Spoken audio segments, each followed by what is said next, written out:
Good morning everyone. Class 3। आज हम लोग लेसन 6 पढ़ेंगे और लेसन 6 में शीर्षक है बोल अनमोल, यानी कि हमारी बोली कैसी होनी चाहिए।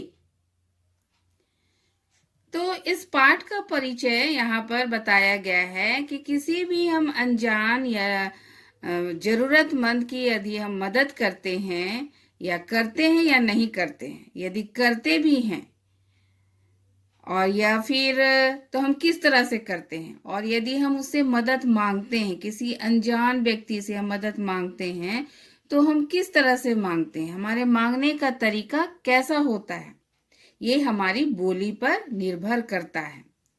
अगर हमारी बोली अच्छी है तो हम भले कहलाएंगे, और यदि हमारी बोली अच्छी नहीं है तो हम बुरे कहलाएंगे या चालाक कहलाएंगे। तो यहाँ पर उसी प्रकार एक कहानी बताया गया है कि एक दुकानदार है जिसका नाम शशांक है और वह एक किराने की दुकान चलाता है और वो उस दुकान में घर में इस्तेमाल होने वाली चीजों को वो बेचता है। तो इसके लिए हम आगे की कहानी जानने के लिए पूरी कहानी को पढ़ेंगे। शशांक एक दुकानदार था। वह एक छोटे से गांव में किराने की दुकान चलाता था। आसपास के कई गांवों में ऐसी और कोई दुकान नहीं थी। इस कारण शशांक की अच्छी आय यानी कि आमदनी हो जाती थी। दुकान में सामान भी जल्दी ही खत्म हो जाता था। दुकान का सामान लेने शशांक को बार बार शहर जाना पड़ता था। इस तरह से एक दुकानदार है शशांक, जो अपने गांव में एक किराने की दुकान चलाता है और वो अकेला इकलौता दुकान है वहां पर उस गांव में, इसलिए उसके दुकान की सारी चीजें क्या हो जाती हैं, जल्दी समाप्त हो जाती है और जिसे खरीदने के लिए उसे बार बार शहर जाना पड़ता है। एक दिन कड़ाके की ठंड पड़ रही थी, यानी कि बहुत जोरों की ठंड पड़ रही थी। शशांक को दुकान का कुछ सामान खरीदने के लिए शहर जाना पड़ा। वह सामान खरीदकर जल्दी लौटना चाहता था, पर देर हो गई। हाथों में बहुत ज्यादा सामान होने से चाल धीमी हो गई। यानी कि जिस दिन वो शहर गया था उस दिन बहुत ठंड थी और वो जल्दी घर लौटना चाहता था, लेकिन देर हो गई थी और बहुत ज्यादा सामान था, इसलिए वो थक भी गया था और जिसके कारण से उसकी चाल धीमी हो गई थी। चलते चलते शशांक की हिम्मत जवाब देने लगी, यानी कि वो थक गया है ना।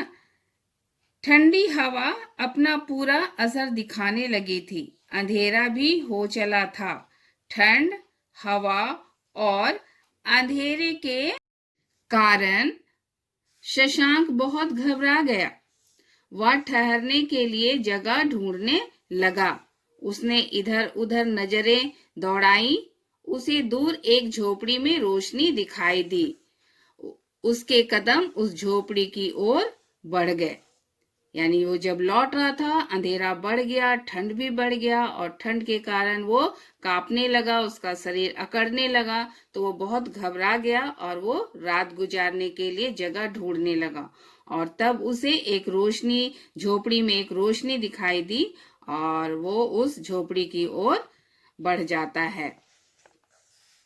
झोपड़ी के पास पहुंचकर शशांक ने देखा कि उस झोपड़ी के बाहर अलाव जल रहा है, यानी कि आग जल रहा है, यानी तापने के लिए कोई आग ताप रहा है, यानी तापने के लिए जो आग जलाया जाता है उसे अलाव कहते हैं। और एक वृद्ध यानी बूढ़ा व्यक्ति आग ताप रहा है। जैसा कि आप यहाँ पर चित्र में देख रहे हैं कि किस प्रकार से शशांक को क्या झोपड़ी दिखाई देता है और झोपड़ी के बाहर अलाव जलते हुए यानी कि आग जलते हुए दिखाई देता है और एक वृद्ध यानी बूढ़ा व्यक्ति आग ताप रहा होता है। शशांक को लगा कि उसे भी अलाव के पास जाकर अपने शरीर को गर्माहट देनी चाहिए। यदि ऐसा नहीं किया तो ठंड से हाथ पांव अकड़ सकते हैं।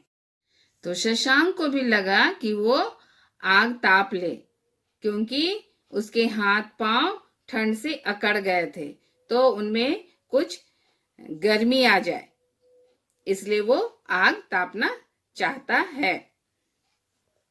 शशांक ने उस वृद्ध पर अपना प्रभाव डालने के लिए कहा, मैं इस इलाके का इकलौता दुकानदार हूँ, मुझे आग तापने के लिए अलाव के पास बैठने दो।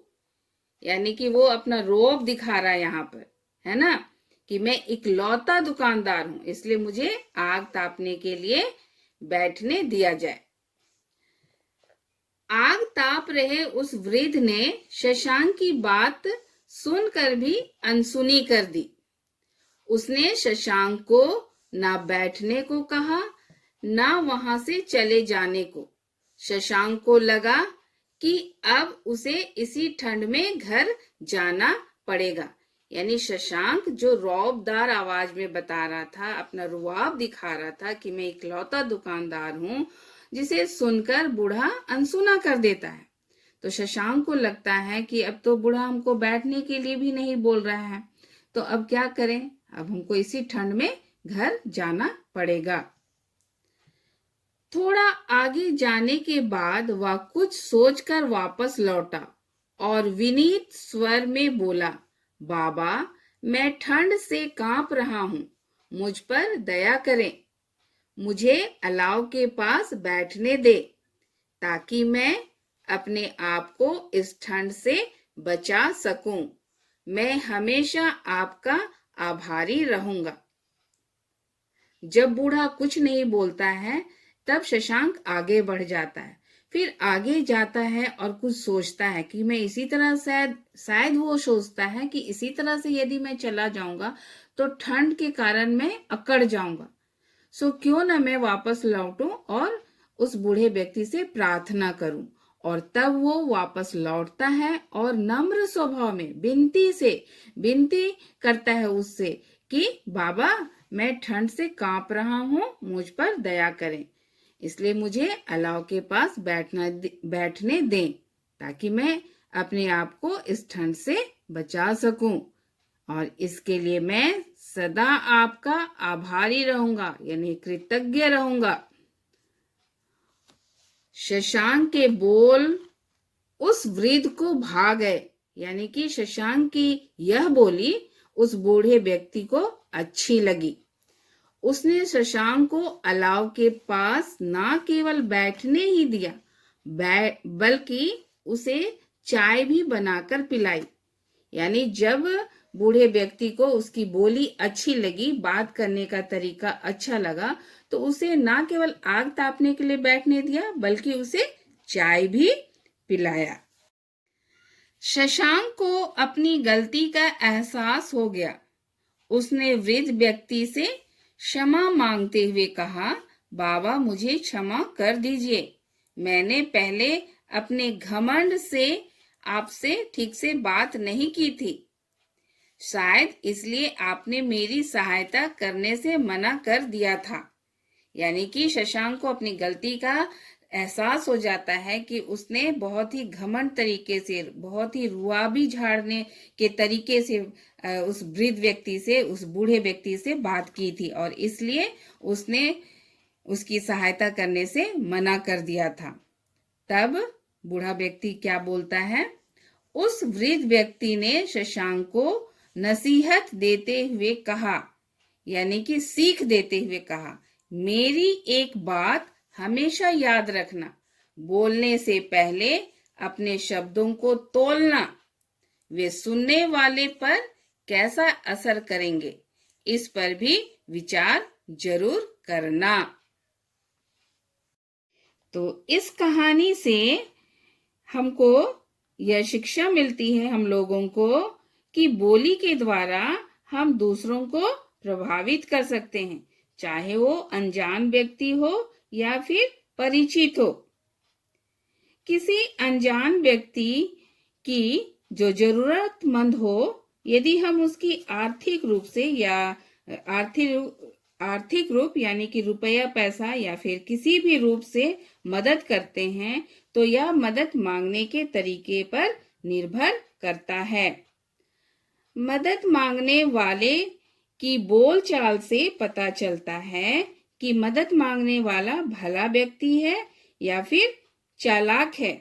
जैसा कि शशांक ने घमंड के साथ अपना परिचय दिया था कि मैं इस इलाके का इकलौता दुकानदार हूँ, इसलिए मुझे आग तापने के लिए बैठने दिया जाए, जिसको बूढ़े व्यक्ति ने अनसुनी कर दी थी।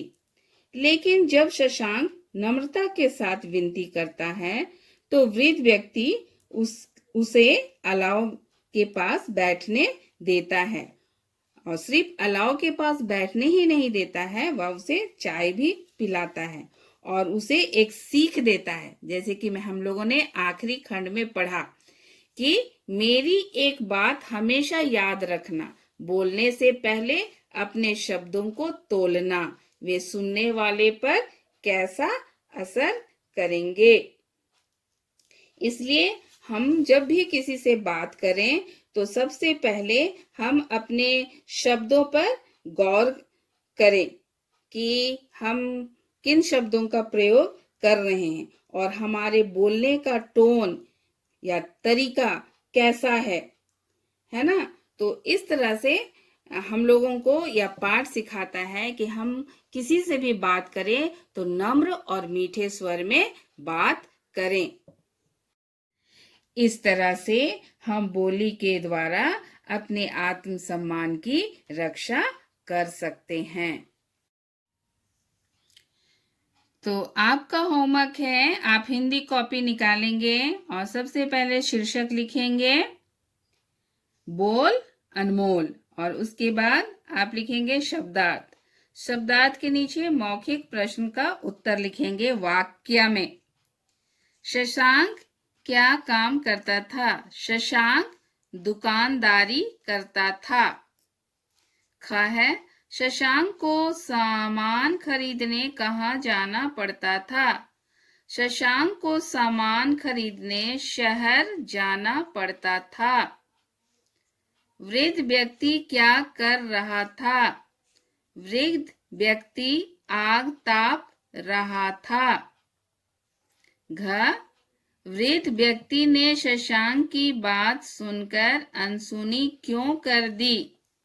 वृद्ध व्यक्ति ने शशांक की बात सुनकर अनसुनी कर दी क्योंकि शशांक की बोली में घमंड था। लिखित प्रश्न का पहला सवाल है, रिक्त स्थानों को भरिए। एक दिन कड़ाके की ठंड पड़ रही थी। ख, झोपड़ी के बाहर अलाव जल रहा है। ग, शशांक के बोल उस वृद्ध को भा गए। लिखित प्रश्न का दूसरा है उत्तर लिखिए, यानी कि इन प्रश्नों का उत्तर आपको लिखना है। क, शशांक झोपड़ी में शरण क्यों लेना चाहता था? शशांक थक गया, साथ ही ठंडी हवा और रात होने के कारण वह घबरा गया था, इसलिए वह झोपड़ी में शरण लेना चाहता था। दूसरा सवाल है ख नंबर, शशांक ने वृद्ध व्यक्ति को प्रभावित करने के लिए क्या कहा? यहाँ पर नहीं समा रहा था, इसलिए मैंने यहाँ पर नहीं लिखा, मैं आपको बता रही हूँ कि कैसा लिखना है। शशांक ने वृद्ध व्यक्ति को प्रभावित करने के लिए कहा। उसके बाद आप पेज नंबर 40 में आ जाएंगे और उसका अंतिम खंड मैं दिखा रही हूँ। कहा के बाद में आपको लिखना है प्रभावित करने के लिए, क्वेश्चन से वहां तक करने के लिए। उसके बाद विनीत स्वर में बोला, बाबा मैं ठंड से कांप रहा हूँ, मुझ पर दया करें, मुझे अलाव के पास बैठने दें ताकि मैं अपने आप को ठंड से बचा सकूं और मैं हमेशा आपका आभारी रहूंगा। ये शशांक के कथन है जिसको हमको ज्यों के त्यों लिखना है। तीसरा है ग नंबर। वृद्ध व्यक्ति ने शशांक को क्या नसीहत दी? वृद्ध व्यक्ति ने शशांक को नसीहत दी कि बोलने से पहले अपने शब्दों को तोलना वे सुनने वाले पर कैसा असर करेंगे। एंड घ नंबर है, कुछ भी बोलने से पहले हमें किस बात का ख्याल रखना चाहिए? कुछ भी बोलने से पहले हमें शब्दों का प्रयोग और बोलने के तरीके का ख्याल रखना चाहिए। तो कॉपी में इन सबको जरूर से आप करेंगे और सभी प्रश्नों के उत्तर याद करेंगे।